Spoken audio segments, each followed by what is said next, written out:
Hey guys, and welcome to another retro gaming video. And in this one we are going to take a look at some shoot 'em ups for the Atari ST computer. We are going to have a look at 10 different games for that system. And why 10, I hear you all ask? Well, it's kind of the number that I came up with when I tried to remember what shoot 'em ups I played on my ST back in the 80s. And this is by no means a top list of any sort, it's just 10 games that I remember, maybe because they were really good, really bad, had really good graphics and music, or for whatever other reason they popped into my mind. So this is a fairly loosely themed video, but I'm hoping you're going to like it anyway. So without any further ado, let's get started. Number 1. And our first game is Sidewinder, a budget title released by Mastertronic in 1988 and developed by Binary Design. It's a pretty average vertically scrolling shoot 'em up game, nothing too exciting, but I was pretty into it back in the days. Why? I'll tell you why. This is why. Yes, big, beautiful explosion.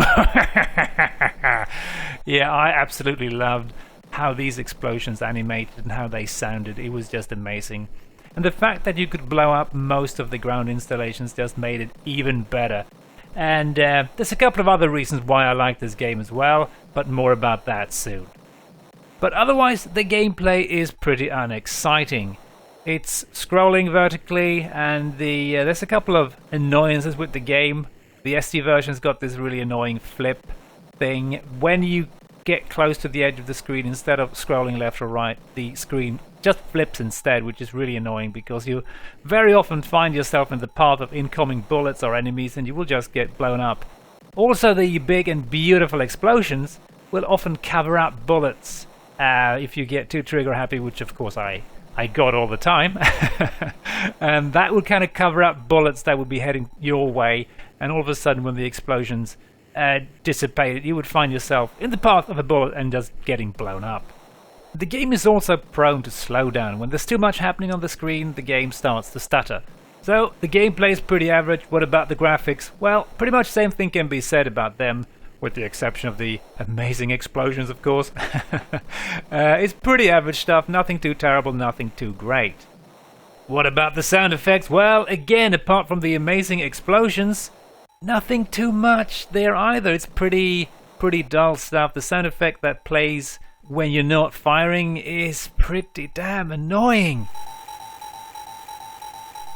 And it just keeps looping and there's no music while you play the game. There is some music actually on the title screen of the game.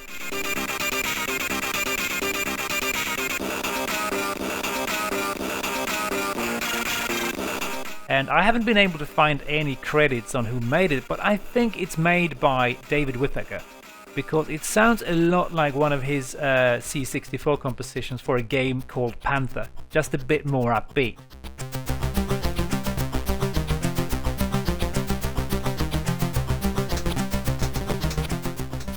You may remember I said that there were other reasons for me liking this game, because so far I haven't been too positive about it. It's a pretty average game, as I've said. But you did get a level editor on the disc. That meant that you could change any of the pre-made levels. I think there were 6 of them. You could just change them around and make them look completely different. And more importantly, you could also change the graphics, and that was absolutely super cool to me. So this was kind of like a shoot 'em up construction kit, in a sense. The graphics were stored in bigger files on the disc as well. That was a very common file format for graphics back on the Atari days. And you could load them up in any software that supported that file format and just change them around. And of course I had to do that. And given the constant war between Amiga and Atari ST users back then, I felt I had to change the graphics around a bit based on just that. So I turned all the enemy sprites into Commodore related items like the Amiga ball and into a Commodore computer, like a C64 and an Amiga computer. And then I turned the ship the player ship into an Atari Fuji symbol with rocket boosters on. You can see here, I've actually found the files and it still works. Pretty cool. So you could just blow up anything Commodore related. I didn't really go any further. I didn't change the levels or the graphics of the levels in any way. I just settled with this pretty shitty conversion of the graphics. So yeah, that was really a lot of fun to do. I remember that. So the main fun of Sidewinder to me wasn't about playing the game. It was more like changing the game around. I love that. An interesting side note about this game is that it was also released in the arcades by an American company called Arcadia Systems, located in California. They were part of the Mastertronic group and released 6 different arcade games in the mid to late 80s. Interestingly enough, these games were all done on a Yama-compatible Amiga 500 board, and all of them were also released for home systems like for the Amiga and the Atari ST. In the end, the venture wasn't particularly successful, mainly because the games were of pretty poor quality, nor were they particularly well suited for the arcades. Number 2. The next game is a bit of a hidden gem, at least in my opinion. It's a vertically scrolling space shooter called Plutos, released in 1987. And I know what you're thinking. I thought the same when I saw it for the first time. It really does look a bit rubbish, doesn't it? This was one of the first games I got for my ST, and after I tried it for the first time I wondered if this was really how a 16-bit shoot-'em-up game was supposed to sound and look like. I wasn't impressed and quickly put the disc away. But since this was the early days, I didn't really have that many games to play, so after some time I found myself loading it up again and giving it another try. I was pleasantly surprised when the game turned out to be a lot of fun and quite addicting really, which I got reminded about as I was recording this video. I just kept playing and capturing way too much footage. At first glance, this is your standard space shoot-'em-up game, and nothing much changes after the second glance either. However, there are some interesting additions, like ground targets that can be destroyed with multiple shots that award you with extra points, and some that randomly awards you with an extra ship. You also need to refuel by shooting targets with an F on them. All this adds a pretty neat risk-reward mechanic to the game, and the difficulty curve is just about right, and you can usually just get a little bit further every time you try. The game's also got an absolutely awesome 2-player mode, which is a lot of fun. At the end of each stage there's also a boss fight. Well, kinda, I suppose. It's not what I would call the most animated bosses in gaming history. They just kinda sit there and puke bullets at you. Lots of bullets. And I always found them to be pretty damn creepy, these bosses. The eyes must not see. And yes, it gets even creepier at the end of stage 3. The teeth must not chew. The graphics and sound effects aren't really much to talk about, so let's not. Let's just settle with saying that they do get the job done. The game was coded by Derek Johnston and was very much a bedroom programmer project. Derek coded the ST version in 1985 and later also did the Amiga conversion. This was only his second game to be released, the first one being Zone X for the Atari 8-bit computers. Plutos has some similarities with the arcade game Star Force. It's quite likely that Derek was inspired by it. Apparently Plutos didn't sell very well, unfortunately, but it was a game that I kept coming back to all throughout my ST days. Number 3. Next game is Screaming Wings, published by Red Rat Software in 1987. And let's just start off by establishing that this one is a stinker. It's another vertically scrolling shooter, but it's not set in space this time.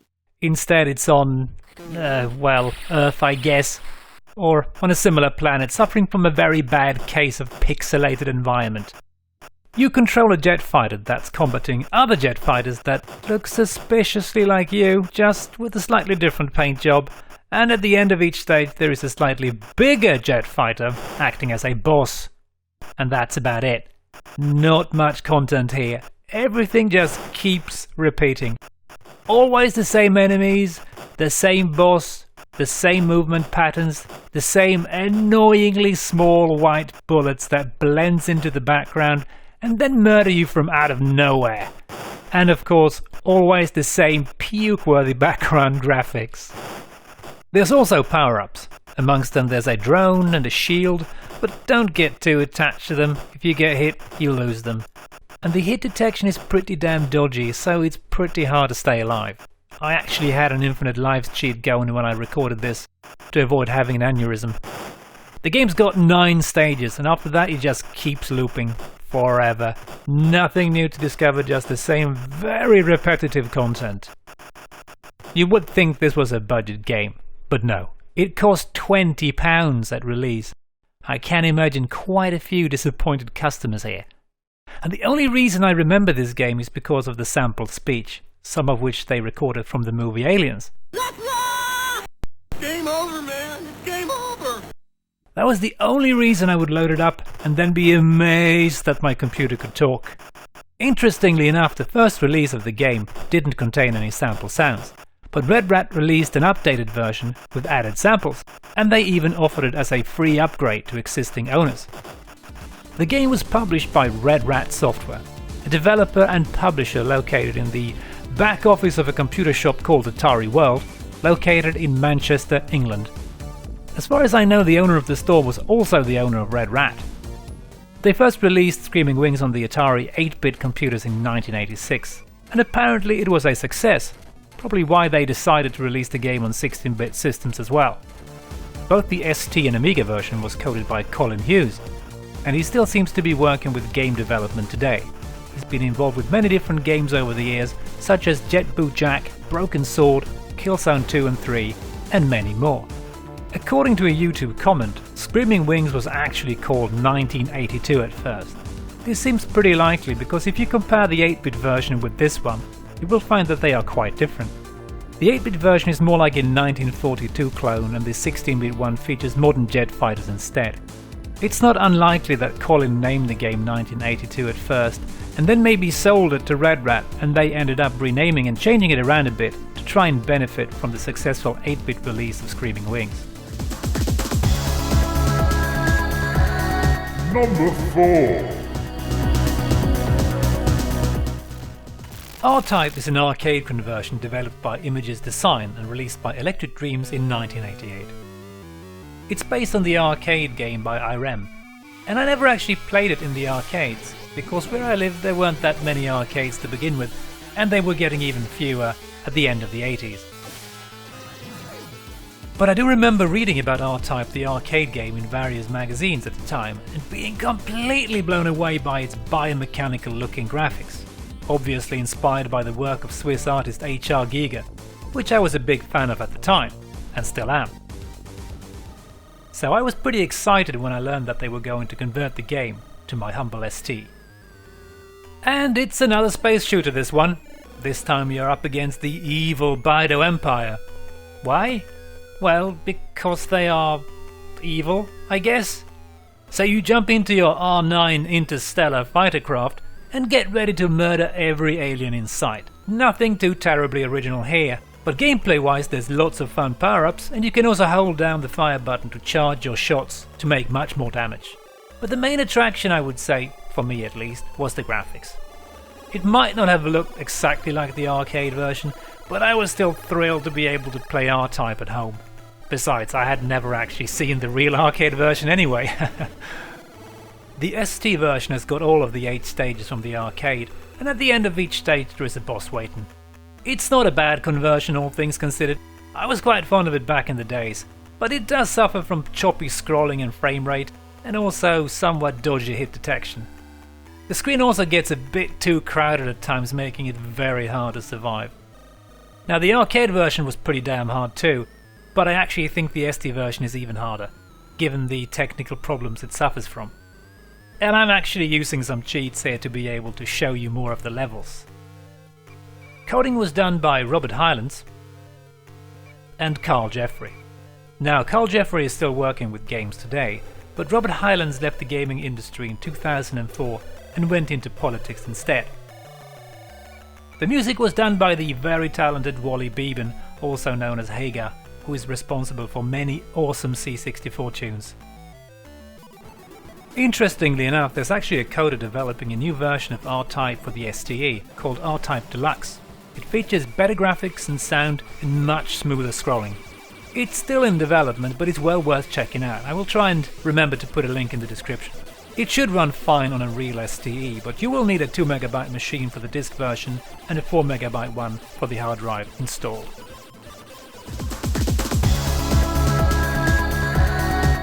Number 5.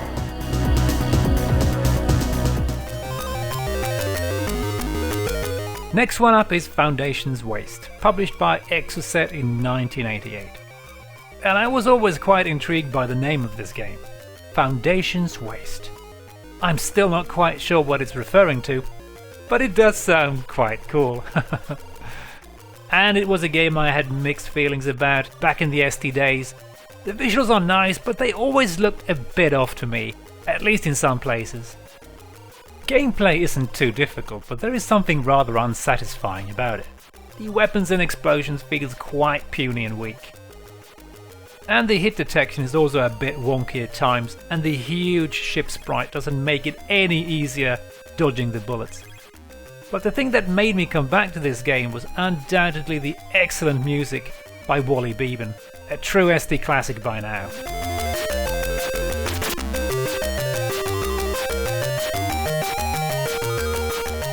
And also probably the fact that you could usually get a little bit farther into the game each time you tried. And of course another thing I really appreciated was the bit where you get to blow up the cars of the people that are hell-bent on destroying you. Quite satisfying indeed. And not something I've ever seen in any other game, I think. And as with many other shmups at the time, there's power-ups. Some are useful, like the drone and the sideways shot, and some are really damn annoying, like the random ones that slow you down or reverse your controls. Interestingly enough, this is another ST game that was released for the arcades. In 1998, a company called East Midlands Leisure built an Atari ST based arcade cabinet called the Intec Video System, and Foundation's Waste was one of the games available for it. The machine cost about £1,400, and you would then get 2 disc-based games included for that price. Unfortunately, I've been unable to find much information about this, so if anyone watching have any more info about this, please tell us about it. The game was coded and designed by Errol Elliston and Martin Bush, and I have not been able to find much information about these gentlemen, except that Martin was involved with quite a few other titles, such as Hyperdome, iLudicrous, Exelon, and others, whereas Errol seems to have only ever worked on this title. Graphics were designed by Alan Tompkins, who has been involved with numerous other ST and Amiga titles, like Megalomania, The Chronicles of Omega, Mr. Heli, Outrun, and many others. He also wrote for the British gaming magazine Zero, where he did a section called Artifacts, writing about computer art and graphic software. So maybe not my most played shooter back in the days, but I would return to it every now and then, maybe for no other reason than to enjoy the music. Number 6. I got my ST in 1987, and there wasn't any software bundle with it. But the guys at the store where I bought it were kind enough to copy a couple of discs for me with some demos on, and when I got home, I just sat there going through these discs over and over and over again, being completely amazed at what I saw on my monitor.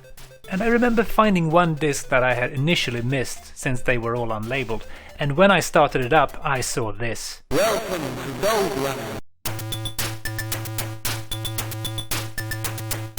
After I had picked up my yaw from the floor, I immediately started pressing every single button on the keyboard and joystick trying to start the game. But, unfortunately, this demo wasn't playable. Needless to say, I was very disappointed. Gold Runner was a technical marvel on the ST at the time. Fast and smooth scrolling, beautifully detailed graphics, amazing music and impressive sample speech. But unfortunately gameplay wasn't at the same level as the production values. The game has you flying around the ring worlds of Triton, where you need to reduce the energy of each ring or level to 0. You do that by destroying a certain amount of buildings and enemies. Once that is accomplished, it's on to a short bonus stage set in space, and then on to the next ring. There's no bosses, just an endless supply of enemies, and you can fly either up or down the screen, and if you keep going for long enough, the level loops. The enemies in the game don't actually harm you, but their bullets do, and they have a weird way of changing speed as you do the same. It feels like they are not really there, but just superimposed over the screen, making it pretty tricky and a bit frustrating to dodge bullets. You can also bite the dust by flying into tall buildings. You do have 3 lives. Should you lose one, you also lose the progress on the current level, which is extremely frustrating. But thankfully you can take a few hits before you lose a life. There seems to be an endless supply of levels in the game. I played up to ring 31 using a cheat and there was no end in sight. All the levels also look very similar, with just some minor changes to layout and colors. And after the first 5 levels or so, there doesn't seem to be anything new to discover, so the game quickly gets repetitive. Coding was done by the talented Steve Buck. He was involved with the ST from the very start. His game Lands of Havoc was among the very first commercially released games for the ST. As of 2006, Steve was still working in the gaming industry, but what he is up to today is unknown. Pete Lyon was responsible for the graphics, and he has been involved in many classic ST titles. He had a pretty unique dithered style and was one of my favorite ST artists. And it seems like Pete is still working in the gaming industry today.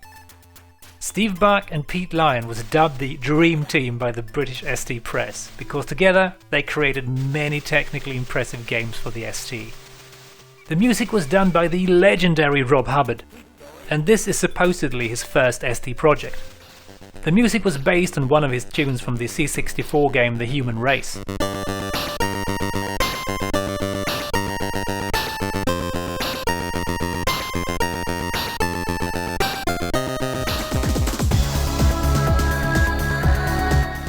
Number 7. Xenon was released in 1988 and was responsible for yet another one of my jaw-dropping moments.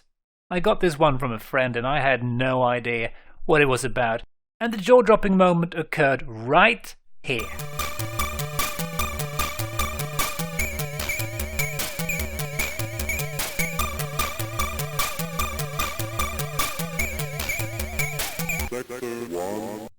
This was the first game I ever saw that truly made my ST look and sound like an arcade machine. I was thrilled at the prospect of being able to enjoy an arcade game at home, for free. And it's another space-themed shooter, where we need to fight through 4 different sectors, each divided into 2 subsectors. And of course at the end of each subsector there's a boss waiting. But since they reused the boss graphics and just changed their attack patterns around a bit, there's really only 3 unique bosses in the game. And after you destroy the final one, the game restarts at Sector 1. And of course there's the usual assortment of power-ups and shields to fight the nasties with. Gameplay-wise, the most original aspect of the game is probably that you can switch between flying mode and tank mode. In tank mode you can move both forward and backwards, but in flying mode, the screen constantly scrolls downwards. Sometimes the game will force you into either mode, which can be a bit annoying. The game quickly gets hideously difficult, and should you lose your power-ups, which you do when you die, you are pretty much doomed.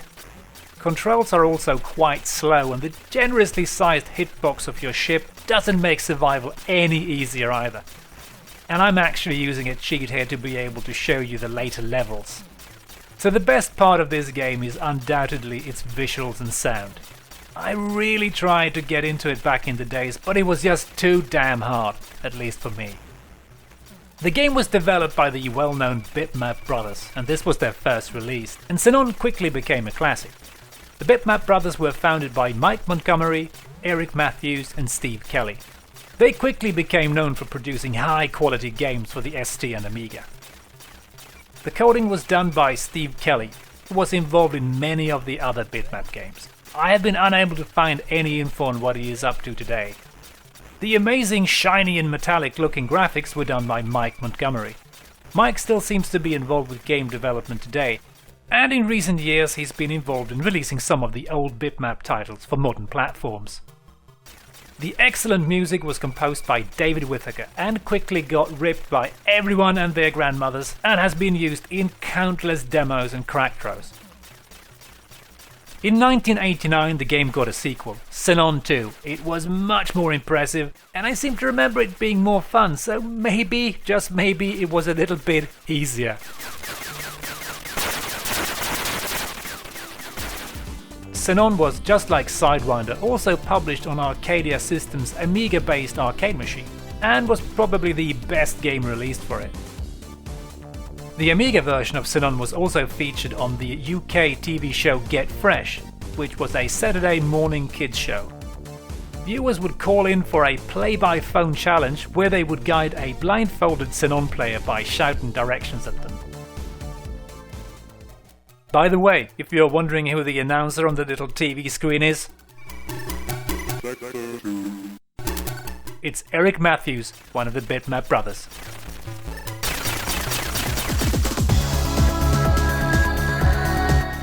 Number 8. Next one up is another rough ST gem, Major Motion from 1986. It's an unlicensed clone or rip-off of the arcade game Spy Hunter. The ST never got an official conversion of it, so this is probably as close as you can get. I suppose it's debatable if this is really a shoot 'em up. It's more like a drive 'em up, I suppose, but I decided to include it anyway, just because it popped into my mind while thinking about what games to include in this video. This is another game that I got very early on in my ST's life. The first time I started it up, I wasn't impressed. The sounds and visuals are truly pants, to be honest.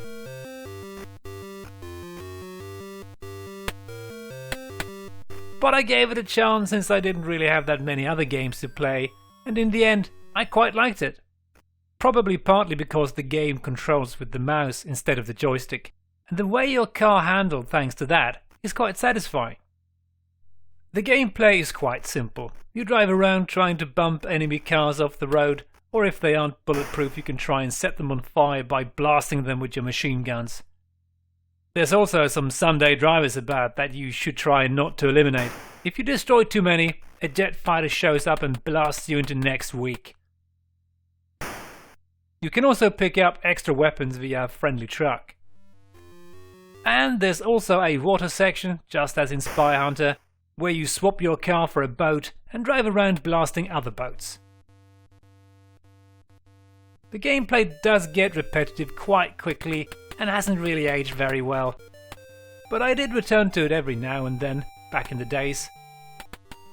The game was coded by Philip McKenzie and Jeffrey Sorensen, and I've been unable to find much information about these gentlemen. They also both worked on the game Mud Pies, that was released by Microdeal in 1985. It's a game where you have to stop homicidal clowns from trying to beat you to death with bowling pins, which you do by throwing pies in their face. It's actually more fun than it sounds.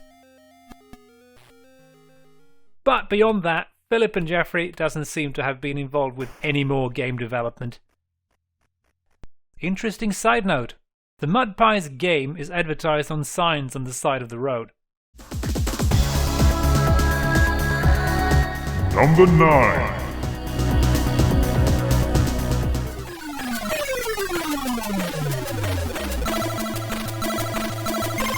Next one up is Jug, released in 1988. And yes, it's yet another space or sci-fi themed shooter, with a backstory that we've all heard before, so I won't bore you with it. I should however maybe explain the name of the game, Jug. It's apparently your nickname. You are some sort of organic robot thingy with a barrel-chested profile which can transform into different shapes. And it hasn't got anything to do with a missing breast or anything like that. The game is a bit different in the sense that you are free to move around the maze-like world. You can move left, right, up or down, which makes the game more open than most shooters back then. When flying, your ship is affected by gravity, which you constantly need to compensate for by pushing up on the joystick, and as you fly around you consume fuel. You can refuel by either landing and have the ship slowly refuel itself, or you can pick up fuel canisters that you find. If you run out of fuel, you are stuck on the ground. And of course there's also enemies in the game, spawning randomly or at player-triggered locations. They are all quite fast, as opposed to your ship, which moves around at a painfully slow speed. About the same speed as a retired turtle with gout, really. It's also frustratingly difficult to line up your shots due to the gravity. Your ship quickly loses height if you let go of the joystick and fall like a rock to the ground. Thankfully you can take quite a few hits, but it doesn't really help much since you constantly crash into enemies and bullets due to the gravity and your turtle-like speed. You can also find additional weapons to pick up. They can be leveled up by picking up more of the same one, up to 3 levels, but they are quite hard to hang on to, since you lose 1 weapon upgrade level each time you die. And there's also keys you need to find and pick up to allow you to open certain blocked passages. I really wanted to like this game back when I got it, with its neat graphics, smooth parallax scrolling and excellent music, but I could never get into it. I could never quite figure out what I was supposed to do and how. The slow controls and super annoying enemies didn't help much either, just too frustrating. The main reason for me loading it up was to enjoy the music really.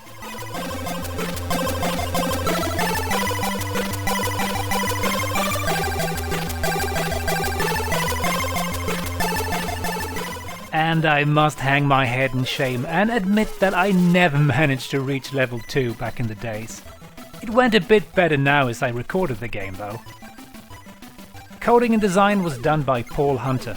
He also coded and designed Psygnosis Armageddon, and as of 2014 he still seems to be involved in game development, working at Traveller's Tales Games. He's been involved with many of their LEGO titles. The graphics were done by Martin Kenwright, who also worked with several other ST titles like Epic, F-29 Retaliator, Falcon, Robocop 3 and others. He is still active in the gaming industry today and is currently the CEO of the company Starship. Sound and music was created by Paul Shields. He also worked on ST games like Airball and TetraQuest. He wasn't the most productive composer on the ST, but what he did was excellent. I have been unable to find any information about what he has been up to since.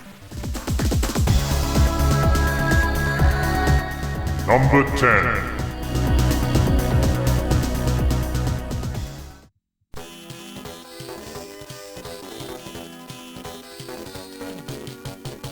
Time for another underappreciated ST shooter that no one ever talks about today. It's a game I was really fond of back in the days. Not that I ever got any good at it, but I really enjoyed it nonetheless. Imagine if Asteroids and Thrust were married and Thrust had an affair with Defender. Moonbase is how the baby born from that constellation would have turned out. Kinda. And what you need to do is to fly around on the moon and land at various bases, collecting 4 different types of ore that you then need to unload into an orbiting mothership. You also need to keep an eye on how much of each ore you unload into the mothership. Too much and the quality decreases, giving you a lower score in the end. Once you've unloaded the ore, the mothership increases its orbit, making it tougher to get to the next time. The game controls very much like Asteroids, but you also have gravity to worry about, like in Thrust. And of course there's a bunch of annoying nasties that pop up randomly to make your life miserable. You can take 6 hits before you blow up. And the ship also has limited fuel and ammo, and if you need to there's depots that you can land at to resupply. Once you have filled up the mothership with all 4 ore types, it's time for stage 2, where you need to navigate a white dot, the mothership of course, back to Earth. Once that is accomplished without blowing up, you need to unload the ores in stage 3, where you receive a score bonus depending on ore quality and quantity. At times the game is just a bit too random. For instance, when you fly off the screen only to appear on the next one, right on top of an enemy that blows you up immediately. Thankfully you have an unlimited supply of ships. Only thing you really need to worry about is the time limit for each stage. The game is very well designed and fun to play, even if it is a bit frustrating at times. It can also get a bit repetitive since it's very much focused on getting a high score and there's not much variation to the game, but I still kept coming back to it and enjoying it. Code and design was done by John Smadger, and I hope I pronounced his name correctly. He worked on the game in his spare time while working as a hospital doctor. 10,000 plus lines of 68,000 assembly language. Unfortunately, it seems like he never made any other games, for the ST or otherwise. Graphics were done by Martin Holland and Steve Kane. It's not entirely clear who made what, but I'm fairly certain Martin made the title screen. Martin Holland was a highly talented artist that worked on many different systems, like the ZX Spectrum, Amstrad CPC, Amiga, Commodore 64 and PC. He also worked with many different developers, the last one being VirtuaCraft Studios. In August 2003, he sadly passed away at the young age of 35. Steve Kane was another prolific and well-known game artist, who worked with many different studios and machines. On the ST he worked on such games as Army Moves, Black Lamp, Star Trek and Where Time Stood Still and many more. His last project was Made Man for Silverback Studios. He worked up until 2005 and sadly also passed away at a too young age in July 2006. The short sample tune on the title screen was done by Alistair Mackenzie. I have been unable to find any information about him at all. So, a couple of things before we end. I made this video as a bit of a test, trying out some new ideas and experimenting a bit with a new format for my retro gaming videos. And I would love to hear what you guys think of it, so pretty please, with sugar on top, leave some feedback in the comments section below please.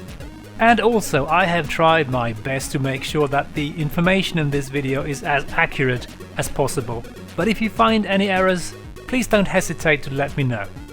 So, thanks for watching, hope you enjoyed the video, and hope to see you in the next one.